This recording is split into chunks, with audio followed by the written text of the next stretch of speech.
Hello everyone, कैसे आप सब। आप सबका अपने चैनल में स्वागत है। आज मैं आपको एक कहानी सुनाने जा रहा हूँ जिसका टाइटल है ईर्ष्या का फल। तो कहानी शुरू करते हैं।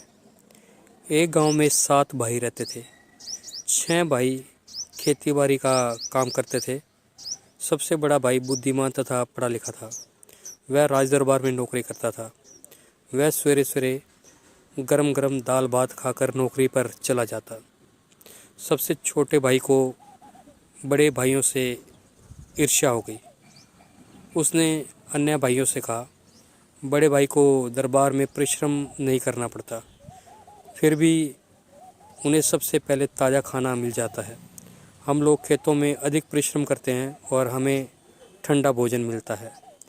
यह बर्दाश्त से बाहर की बात है। सभी भाइयों ने उसे समझाया। बड़े भाई का काम बड़ी बुद्धिमानी का है। छोटे भाई ने कहा, मुझे मालूम है कि उसका काम बड़ा नहीं है, बड़े आराम का है। वह काम मैं भी कर सकता हूँ।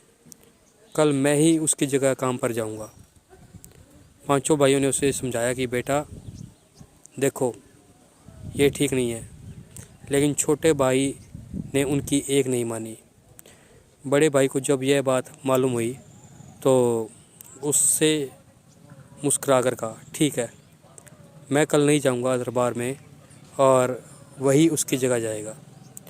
दूसरे दिन सवेरे ही वह गर्मा गर्म भोजन करके दरबार में पहुंचा और अपने भाई की कुर्सी पर अकड़ कर बैठ गया। इस नए आदमी को दरबार में देखकर राजा ने पूछा, वह कौन है? पुराना कर्मचारी कहाँ है? छोटे भाई ने कहा, आज भाई की जगह मैं यहाँ विचार देने आया हूँ।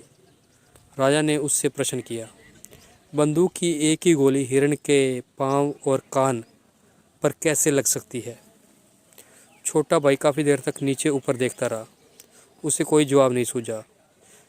जब उससे कोई जवाब नहीं बना तो राजा ने आदेश दिया कि इस कुंद-बुद्धि वाले आदमी को दिन भर एक पाँव पर खड़ा किया जाए। वह सारा दिन एक ही पाँव पर खड़ा रहा। छुट्टी होने पर घर आया तो वह बहुत उदास था। लजाते लजाते उसने भाइयों से सारी बात बता दी और कहा कि सचमुच दरबार में बहुत भारी काम होता है।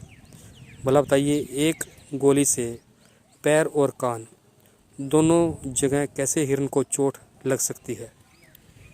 इसका उत्तर नहीं देने पर राजा ने मुझे सज़ा दे दी। बड़े भाई ने हंसकर कहा, केवल खाना खाने के लोभ से ही तुम्हें दंड भोगना पड़ा। कोई बड़ा सवाल तो था नहीं।